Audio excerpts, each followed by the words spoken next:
పంచాయతీ ఉద్యోగ కార్మికుల ఐక్యత, గ్రామ పంచాయతీ ఉద్యోగ కార్మికుల ఐక్యత.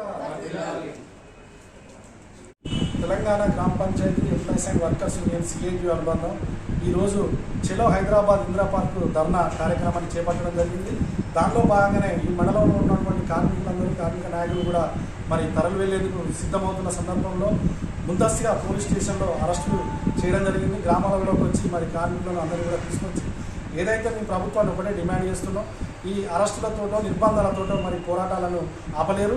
ఇప్పటికైనా కూడా రాష్ట్ర ప్రభుత్వం పంచాయతీ కార్మికులకు ఇచ్చినటువంటి ఎన్నికల మేనిఫెస్టోలో ఇచ్చిన హామీలను, అదేవిధంగా వాళ్ళని పర్మనెంట్ కనీస వేతనం అని చెప్పేసి చేస్తామని చెప్పింది. అధికారంలోకి వస్తే ఇప్పటికి 6 నెలల నుండి కూడా పంచాయతీరాజ్ మినిస్టర్ గారిని, పంచాయతీరాజ్ కమిషనర్ గారిని వినతి పత్రాలు ఇచ్చి కలిసినప్పుడు కూడా సమస్య పరిష్కారం కాలేదు.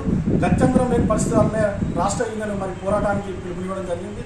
కాబట్టి ప్రజాపాలన అని చెప్పుకున్నటువంటి కాంగ్రెస్ ప్రభుత్వం మరి ఇలా నిర్బంధాలు పెట్టి అణచివేయడం సరైనది కాదు. ఏదైనా ఉంటే కార్మిక నాయకులతో, యూనియన్లతో చర్చలు చేసి మరి వేతనాల సమస్యలు పరిష్కారం చేయాలి.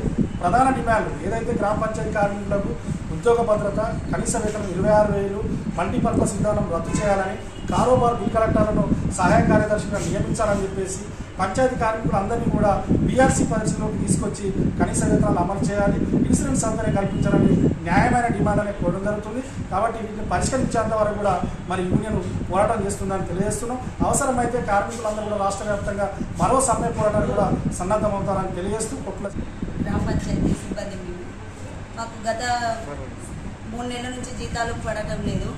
మేము చెలో హైదరాబాద్ కార్యక్రమం ఉన్నందువలన పోలీసులు ఇక్కడ అరెస్ట్ చేయడం అది మంచి పద్ధతి కాదు. మేము ఏదో బతుకుదేరు గురించి మేము అక్కడ అడగడానికి అని పోతే మమ్మల్ని ఇట్లా అరెస్ట్ చేయడం మంచిగా లేదు. అందరం కలిసి ఇక్కడ ఇట్లా ఉండడం మాకు సమంజసం కాదు.